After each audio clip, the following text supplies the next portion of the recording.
Allez, bonjour à tous, donc c'est bienvenue chez vous, et bienvenue chez vous aujourd'hui, et ben c'est à Montluçon, et on va découvrir une demeure magnifique, une demeure ancestrale, la demeure de M. Troubat, qui l'a léguée à la ville de Montluçon, et vous allez découvrir, on va voir des merveilles.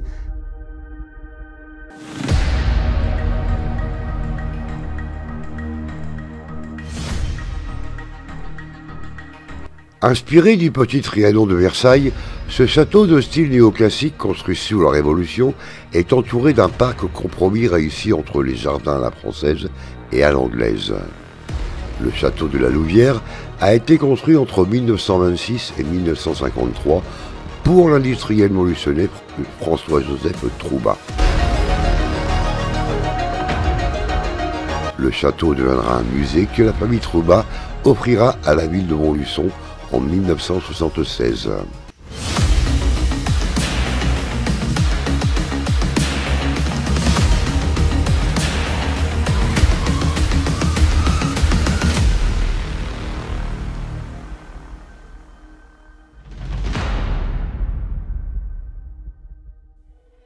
Monsieur Troubat, tout d'abord, et ce qui a fait en fait sa fortune, c'est que c'est le fils de Pierre Troubat qui s'est lancé tout d'abord dans une petite fabrique artisanale de cire, de bougies et puis de cierges, donc dans la cité médiévale de Montluçon et très exactement dans la rue Notre-Dame.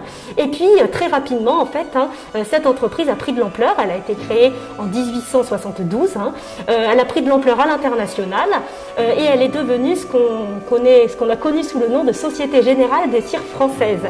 Et elle a notamment commercialisé, et elle continue de le faire, les produits sous la marque Diamantine. Donc ça parle souvent aux gens, les encaustiques pour l'entretien du bois, etc. Voilà. Et donc Pierre Troubat a vraiment fait fortune par rapport à ça. Et monsieur François-Joseph Troubat, donc le propriétaire et le commanditaire de ce château, a tout d'abord repris l'entreprise, mais finalement très rapidement il a vendu ses parts à son frère Georges Troubat, et donc du coup ça lui a permis d'avoir une fortune quand même conséquente aussi, et donc qui lui a permis de faire construire ce château et de devenir en quelque sorte rentier, et donc de consacrer tout son temps et son argent à la collection d'œuvres d'art, ce qu'il passionnait réellement.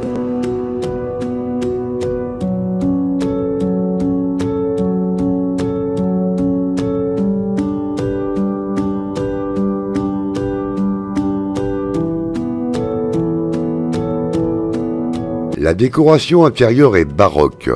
On y trouve entre autres la copie du bureau à rouleau de Louis XIV et la collection de peintures présente des pièces de maîtres de l'âge classique, des tapisseries de Luçon, mais aussi des copies d'après Courbet, Boucher et d'autres encore.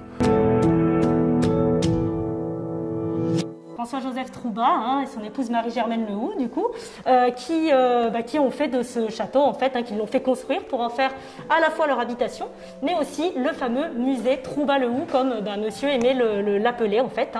Et dès le début, il a voulu léguer, suite à son décès et celui de sa femme, il a fait ce qu'il fallait dans son testament pour léguer l'ensemble à la ville, y compris le parc qui est maintenant, du coup, un jardin public.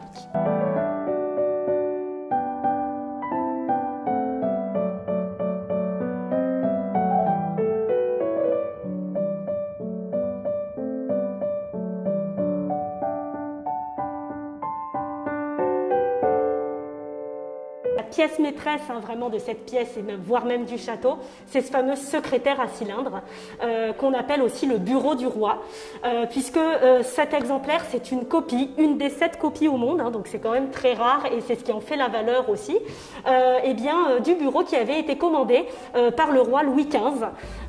Donc à l'époque, et toujours encore aujourd'hui, il est considéré comme l'un des plus beaux meubles au monde et l'un des meubles ayant coûté aussi le plus cher, une somme astronomique qu'a dépensé Louis XV.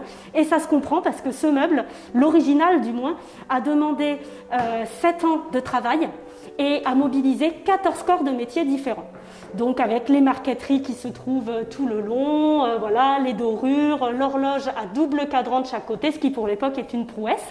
Et surtout, ce meuble, il servait de véritable coffre-fort du roi Louis XV dans son cabinet de travail à Versailles, puisque du coup, vous avez un système avec une seule seule clé qui permet de verrouiller ou déverrouiller l'ensemble des rangements à papier, à encre, etc. Donc une fois que cette clé était dans la poche du roi, effectivement, plus personne ne pouvait accéder au secret de ce meuble.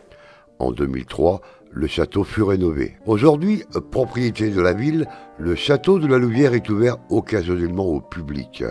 Certaines pièces sont interdites d'accès car elles ont un grand besoin de travaux.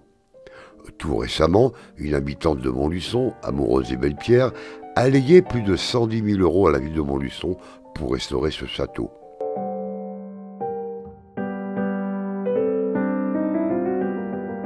Vous avez le salon et la salle à manger, voilà. Sur cette table, la famille prenait donc ses repas. Bon, bien sûr, la famille avait des domestiques, du personnel pour s'occuper de tout dans la maison. Et donc la cuisine, alors que l'on ne montre pas forcément, mais elle était quand même assez exiguë. Mais en tout cas, c'est là que s'affairaient tous les domestiques et elle donne directement en fait dans cette salle. Donc c'est pratique pour que les domestiques puissent servir la famille Troubat-Le Houf. Inspiré du petit Trianon de Versailles, ce château de style néoclassique construit sous la Révolution est entouré d'un parc compromis réussi entre les jardins à la française et à l'anglaise. Le château de la Louvière a été construit entre 1926 et 1953 pour l'industriel montluçonnais François-Joseph Troubat. La visite du château de la Louvière est terminée. On repart nous pour d'autres aventures. On vous dit à très bientôt et portez-vous bien.